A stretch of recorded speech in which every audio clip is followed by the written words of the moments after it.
Girlfriend, don't pick my phone on my accident. Welcome to Lobby Stories. Chapter 1, A Sudden Silence. The world was spinning around me, a blur of lights and sounds fading in and out. Pain coursed through my body like electric fire, but it wasn't the physical pain that was breaking me, it was her. Tina.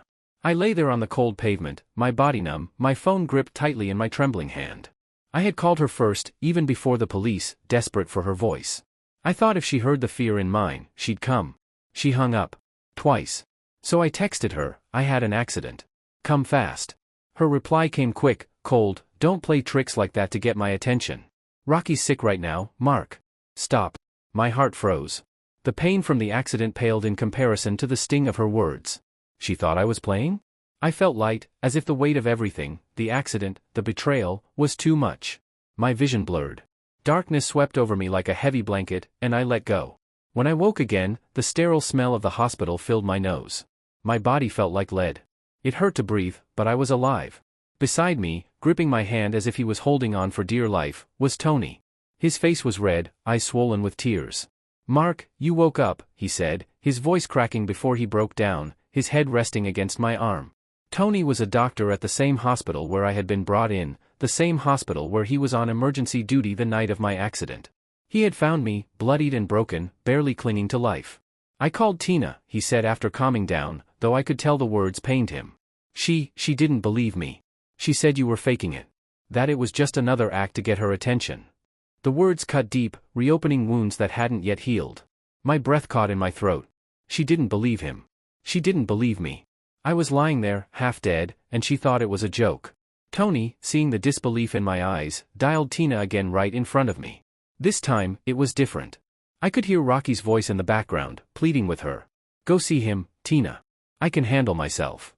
But Tina's voice remained cold, sharp like a blade. No, Rocky. He's playing for attention again. You're the one having trouble sleeping, not him. She hung up. My body ached, but my heart shattered. The last bit of love I had left for her, gone. Just like that. I turned to Tony, barely able to speak. Don't call her again. Ever. My voice was low, hoarse from the pain, but firm. She was done in my life, and I wouldn't let her break me any further. But to my surprise, the next day, Tina walked into the hospital room. I wasn't expecting her. She stood there, holding Rocky's arm, looking more uncertain than I'd ever seen her. For the first time, I saw a flicker of something in her eyes. Was it guilt? Fear? Panic? I couldn't tell, and I didn't care. Her grip on Rocky's arm loosened as she walked slowly toward me, the soft shuffle of her steps echoing in the sterile room. She sat beside me, her presence thick with tension. My eyes, once full of warmth for her, were now as cold as steel. She must have noticed because the moment I turned my head away, it was as if she felt the weight of her actions pressing down on her. But I didn't care. My body was broken, ribs cracked, arms and legs useless, but it was my heart that felt the most crushed. The woman who I thought would be there for me in my darkest moment had turned away. I had nothing left to say to her. And for the first time, I realized, I didn't need to. Chapter 2, The Shattered Illusion. I turned my head away from Tina, my silence a clear refusal to engage. Her voice cut through the air, sharp with frustration. I know I was wrong, but you don't have to treat me like this, she said, her tone demanding sympathy that had long withered away. Before I could muster a response, I felt a presence behind her. It was Rocky. He stepped forward, placing a hand on her shoulder, his smirk infuriatingly smug. Mark, it's my fault, he said, voice dripping with mockery. Tina was with me. I was sick, remember? His smirk grew wider, as if taunting me, relishing in the chaos he helped create. Before I could react, a loud, angry shout came from behind me. Tony. He stormed into the room, his face twisted in fury. I'd never seen him like that before. His usual calm demeanor was gone, replaced by raw anger. Enough. Tony's voice echoed through the room, commanding attention. He called for security, his eyes never leaving Tina and Rocky. You both need to get out. Now. Tina tried to protest, but Tony was relentless. His words came out like daggers, each one slicing through the air. You have the audacity to stand here after everything? After abandoning him when he needed you the most? His voice was cold, filled with a righteous fury. You don't get to be here. Not after what you've done. Tina's arrogant facade crumbled. She started sobbing, pleading with Tony, her voice trembling as she tried to explain herself. But Tony wasn't having any of it. He knew what I wanted, what I needed. He was my shield, and no amount of tears or guilt could sway him. I don't care how much you beg, Tony said firmly. You're not seeing him again. Security arrived and escorted Tina and Rocky out, her sobs echoing down the hallway. For a moment, the hospital room felt eerily quiet. The tension that had clung to the air was gone, but so was the last remnant of the relationship I thought I had with her. Over the following weeks, I heard whispers from the nurses. They mentioned a girl waiting outside the hospital every day. They said she never left, always looking in, always asking about me. But it didn't matter. It wasn't my concern anymore. I had given everything, and in return, I was left with nothing but broken bones and a shattered heart. After a month of recovery, I was finally discharged. Stepping outside the hospital, the cold breeze against my face was a reminder of the world that had continued on without me. I spotted her immediately. Tina. She was standing there, her eyes red and swollen, the weight of her actions clear on her face. But I didn't care. I walked right past her, ignoring her as if she were a stranger. She called after me, but I didn't stop. I had bigger things to think about now, like how to rebuild my life from the ruins she had left behind. Tina and I still shared a home, but that wasn't going to last. I had already decided, I was moving out. When I arrived home, the place felt different, as if the warmth and comfort it once held had been drained away, replaced by a suffocating emptiness. I made my way down the hall, heading to pack my things, but I was stopped by a familiar figure emerging from the guest room. Rocky. He walked out, casual as ever, a smug grin plastered on his face. "I guess you lost something," he said, his voice laced with mockery. "Or maybe you lost everything." I stared at him, my heart pounding with a mixture of anger and disgust, but I forced a smile. "No, Rocky. It's you who's surviving on my leftovers." His grin faltered. His face darkened, the smugness replaced with something closer to anger. But I wasn't finished. I walked past him, heading toward my room, but before I could even begin packing, Tina rushed in, her face pale with panic. She must have seen Rocky and me standing together, the tension crackling between us. She hurried over, eyes wide, her words spilling out in a rush. "Mark, it's not what you think. Rocky's only staying here because he's lost his job and has nowhere else to go. That's all. It's nothing, I swear." Her voice was trembling, desperate. I paused, turning to face her. Her eyes were pleading, searching for a sign of forgiveness, of hope. Slowly, I brushed her hair back, the gesture tender, almost loving. For a moment, I could see it, the hope flickering in her eyes, the belief that maybe, just maybe, I would forgive her. She leaned in slightly, thinking I was about to kiss her. But I leaned closer, my lips brushing her ear, and whispered coldly, "I don't give a damn about you or your Rocky. We're done. Don't ever come near me again. You disgust me." The hope in her eyes evaporated, replaced by a raw, palpable fear. Her face crumpled as she realized the depth of her loss. She started to cry, her sobs uncontrollable, the sound of a heart breaking into pieces. But I didn't stay to comfort her. I didn't have anything left to give her. Not anymore. I walked away, leaving behind the remnants of a love that had long since died. It was time to rebuild my life, a life without her, without the pain, without the lies. And as I left that house, I felt something strange, relief. For the first time in a long time, I felt free. Chapter 3, New Beginnings. I turned my back to Tina, trying to push away the weight of her desperate cries. As I gathered my things, her pleas grew louder, more frantic. She grabbed at my legs, her body clinging to me like a weight, making it almost impossible to move. "Mark, please. Don't leave me. I'll change, I promise." Her voice was cracked, raw with panic, but I was done. It was chaos. She was pulling me down, holding me with every ounce of strength she had left, but no amount of desperation could change what I had already decided. I pried her off, not looking back, and walked out, slamming the door behind me. I changed my phone number, cut all ties with her, and reached out to my boss to request a transfer. He understood. In fact, he seemed almost relieved to send me somewhere fresh. He offered me a position at a quiet branch near the hills, a peaceful town, surrounded by nature, perfect for someone looking to escape. I didn't need to think twice. The new place was everything I hoped it would be. The air was crisp, the scenery breathtaking, and there were endless trails for hiking, a perfect way to clear my mind. For the first time in what felt like ages, I felt a sense of peace creeping back into my life.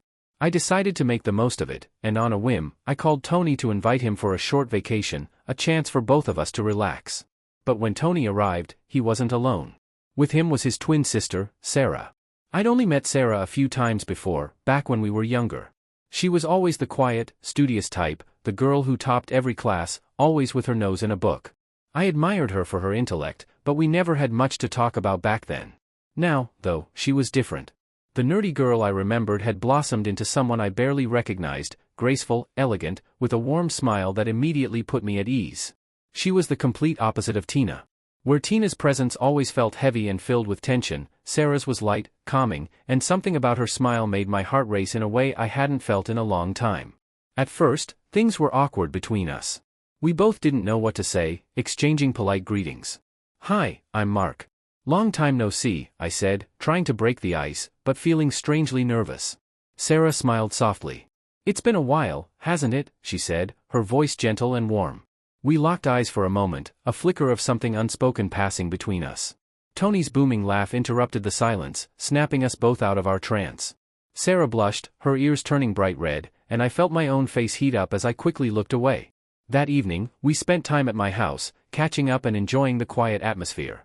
The next day, we decided to go hiking, eager to explore the surrounding trails. The forest was thick and vibrant, the perfect escape. But as we ventured deeper into the woods, a storm rolled in without warning. The skies darkened, and soon, rain poured down in torrents, soaking us to the bone. Tony had gotten separated from Sarah and me, and in the confusion, we ended up lost. The rain was relentless, and night was falling fast. We stumbled upon an old, abandoned cabin hidden deep in the forest and took shelter inside, the air thick with the smell of damp wood and rain-soaked earth. In that cabin, something shifted between us. The storm outside seemed to mirror the storm of emotion swirling within me. Sarah and I huddled close for warmth, and as the hours passed, we talked, really talked. She opened up about her life, her dreams, her fears. I found myself doing the same, sharing things I hadn't told anyone before. There was a pull between us, something magnetic that I couldn't ignore. The attraction that had been simmering beneath the surface started to grow. By the second night in the cabin, there was no denying the connection between us. We didn't say it out loud, but it was there in every glance, every accidental brush of our hands. Something was happening, something neither of us had expected, but neither of us could resist. It wasn't until the morning of the third day that we heard voices calling out through the forest. Tony had organized a search party, and soon enough, we were found. I carried Sarah in my arms as we made our way out of the forest, both of us exhausted but strangely at peace with what had developed between us. As we emerged from the woods, there she was, Tina. She stood with the forest officers, thin and haggard, her face pale and drawn. The sight of her made my stomach twist, but not with longing. She froze when she saw me carrying Sarah, her eyes widening in disbelief. Tina forced a smile, though it was shaky and desperate. "Mark? I finally found you," she said, her voice trembling. "I'm sorry, Mark. I realize now. I love you. Only you." I stared at her, my expression cold, unmoved by her words. Her apology came far too late. All the hurt, the betrayal, the lies, it was over. I wasn't the same person who had been begging for her love, and she wasn't the woman I had once cared for. She was a ghost of my past, and that's where she would stay. I didn't even respond. I walked past her, carrying Sarah in my arms, and Tony followed behind.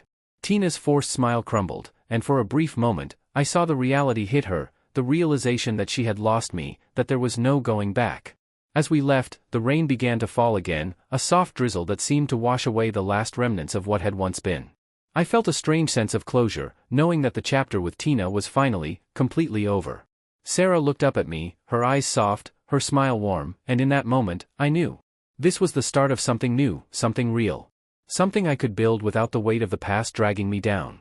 As we walked toward the future, I felt lighter, freer than I had in years. The pain of the past was still there, but now, it was fading, replaced by something much more powerful, hope. Chapter 4, Breaking the Cycle. As the days passed, I couldn't help but notice how Tina kept reappearing, as though she couldn't accept the reality of our broken relationship. One morning, I turned to Tony and asked, "Why is Tina still here? Why can't she just let go?" Tony sighed, his face darkening. "She found out about you through some mutual friends, I think. Your accident, it reached her." I felt a wave of frustration. It was never easy with Tina, always complications, always drama. But I couldn't understand how she knew so much about my life now. It seemed like no matter how hard I tried to cut her out, she was always lurking at the edges. Sarah and I had been spending a lot of time at the hospital recently. My recovery wasn't fully complete, and I still needed regular checkups. The hospital staff had gotten used to seeing us together, and Tina had taken advantage of that. Every time Sarah and I showed up, Tina would be waiting, clinging to any chance she could find to talk to me.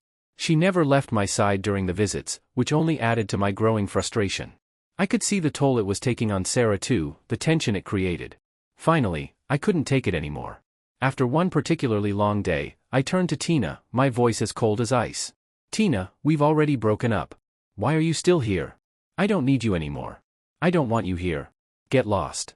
Her face fell, her expression twisting into something desperate. I'm sorry, Mark, she pleaded. I was wrong. I only love you. I've realized my mistakes. Let's just get back together, please. Her words no longer held the power over me they once had. I had heard it all before, the apologies, the promises. But this time was different. I didn't love her anymore. She had drained every bit of affection from me until there was nothing left to give. I don't love you anymore, Tina, I said firmly. So leave. But Tina didn't budge. She stood there, her eyes filled with a painful mix of denial and stubborn hope. It was like she couldn't comprehend that the love she had once taken for granted was gone, replaced by something new, something real. Suddenly, I felt a warmth against my arm. I glanced down and saw Sarah, who had quietly slipped behind me, wrapping her arms around mine. Her touch was soft, but her presence was powerful. She leaned her head gently on my shoulder, offering me silent support. The tension in the air shifted, and I felt a sense of calm wash over me. Tina's eyes widened, bloodshot from the tears that threatened to fall. Anger surged in her gaze, and her voice was sharp with disbelief. What's going on between you two? She demanded, her face flushed with a mix of confusion and rage. I met her gaze, unflinching, and said simply, Sarah's my girlfriend. Do you have a problem with that? For a moment, Tina stood frozen, as if she hadn't heard me right. Then, her legs gave out, and she fell to her knees, her entire body trembling. Tears streamed down her cheeks as she clutched at her chest, her voice cracking with desperation. Please, Mark. Stop this joke. End it now. I can't lose you like this. Her sobs echoed in the hallway, and a strange numbness settled over me. If this had been months ago, her tears would have broken me, made me reconsider everything. But now, all I felt was emptiness. Her cries didn't stir the emotions they once did. I shook my head, refusing to let her drag me back into the whirlwind of toxicity we'd once shared. Go to Rocky. He needs you, I said coldly, trying to offer her the same escape she had taken from me. Tina's tear-stained face turned up to me, her expression suddenly shifting. It was as if something had clicked in her mind. Her voice was low, but calm, almost eerie. It's not about Rocky, she whispered. I know now. I know I messed up, and I don't want him. I want you. She smiled, a haunting, twisted smile, as she pulled out her phone. In front of me, she blocked Rocky on all her social media, as if that one act would erase the damage already done. Look, she said, her voice shaky but determined. I've blocked him. I'm done with him. I've done what you wanted. Please, don't leave me. There was a time when a gesture like that might have made my heart swell, might have reignited the hope that Tina and I could work things out. But now, it was too little, too late. The sight of her groveling on the hospital floor didn't fill me with pity. It only solidified the distance between us. If anything, I felt a strange sense of relief that I was no longer tied to the chaos of her emotions. I glanced down at her, feeling nothing but a hollow echo of what once was. Tina, this changes nothing, I said, my voice firm, resolute. I've moved on. You should too. She didn't respond, her eyes empty, as if the life had drained out of her. She just knelt there, her body hunched and motionless, like a soulless figure with nowhere to go. Her tears stopped flowing, her sobs silenced. It was as though she had finally realized the truth. I wasn't hers anymore. And I never would be again. I felt Sarah's hand slip into mine, her grip warm and comforting. I looked at her, and she gave me a small, reassuring smile. Together, we turned and walked away, leaving Tina kneeling in the hospital lobby, her once vibrant presence now a hollow shell of the person she had been. As Sarah and I walked out into the fresh air, I felt a weight lift from my shoulders. The chapter with Tina was over, really, truly over. There was no going back. The future was open, uncertain, but for the first time in a long while, I was ready to embrace it. With Sarah by my side, I felt like I could finally leave the past behind. Tina had been a storm in my life, but now the skies were clearing. And as I held Sarah's hand in mine, I knew that whatever came next, I was walking toward something brighter, something better. Chapter 5, Shadows of the Past. A few peaceful days went by, and Tina stopped showing up, her absence a relief I hadn't expected. It gave Sarah and me the time to grow closer.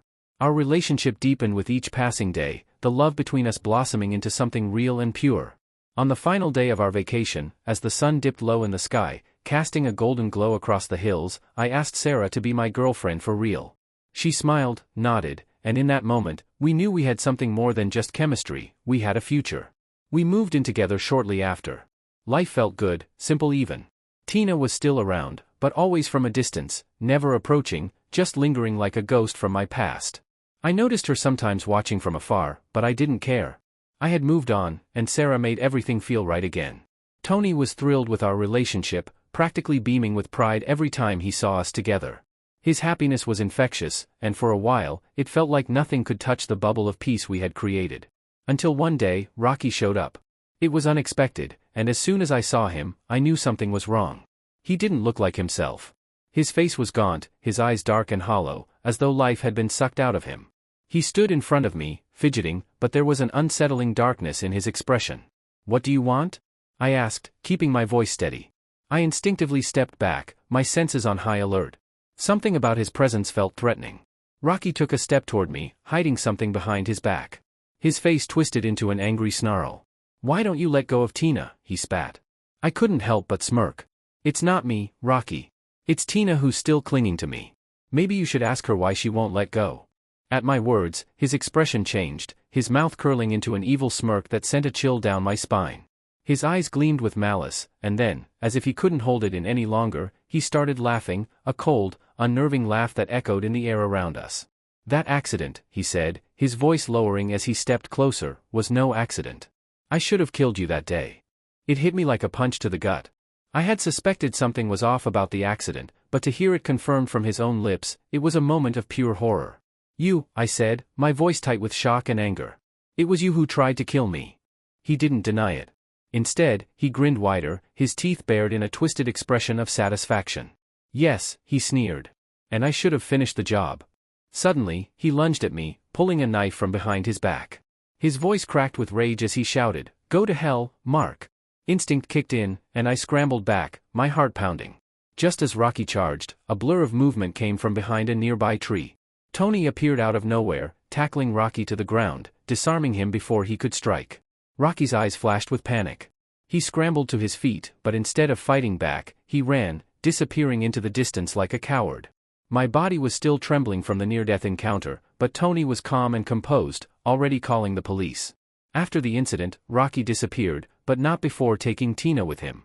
We later found out he had dragged her to the hospital.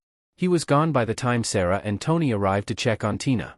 Despite everything that had happened between us, Sarah took it upon herself to care for Tina. She knew I wanted nothing more to do with her, but her heart was too kind to leave Tina alone in that state. Tina had been in and out of consciousness, pleading for me when she woke, begging for forgiveness. But the entanglement with Tina and Rocky had to end. I made it clear to Sarah that I couldn't be pulled back into that toxic web, and thankfully, she understood. She visited Tina on her own, keeping me far from the drama while Tony handled whatever legalities had to be sorted. As time passed, Sarah and I moved forward with our lives. We grew even closer, and after a few months, I knew it was time to take the next step. I proposed to her in the same peaceful hills where our love had blossomed, and she said yes without hesitation. Our wedding was small and intimate, attended only by close friends and family. As I stood on the altar, looking out at the faces of those I cared about, I caught a glimpse of something, or someone, lurking in the shadows beyond the stage. For a brief moment, I thought it was Tina. The figure was distant, almost like a dark silhouette blending into the edges of the forest. But I shook the thought away, refusing to let my past haunt what should have been the happiest day of my life. Leaning toward Sarah, I kissed her, sealing our love and pushing the last remnants of my former life into the past. Everything went smoothly. The wedding was perfect. The following year brought even more joy into our lives. Sarah became pregnant, and when the time came, she gave birth to beautiful twins, a boy and a girl. Holding our children in my arms, I finally felt a sense of completeness. It was as if every piece of the puzzle had fallen into place. The chaos of my past no longer mattered. I had Sarah, and now I had a family. Life was perfect. But whispers of the past lingered. One day, I heard news of Rocky. He had become a wanted criminal, involved in a string of violent incidents. It didn't surprise me. His life had been spiraling out of control ever since the accident he had caused. But the real shock came when I heard about Tina. Rocky had been found dead, in Tina's house. The rumors swirled, and the truth was grim. After his death, Tina, unable to cope with the darkness her life had become, took her own life. I hadn't seen it coming, but maybe I should have. The Tina I had once loved had been slowly unraveling, and her death was the final tragic chapter in a story that had ended long before. Even with that shadow lingering over the past, it didn't break the happiness I had built. I leaned on Sarah and our children, focusing on the future, on the life we had created together. The pain of the past might never fully leave, but it no longer had the power to control me. And in the end, I knew I had made the right choice. The cycle of darkness had been broken, and for the first time in a long time, I was free.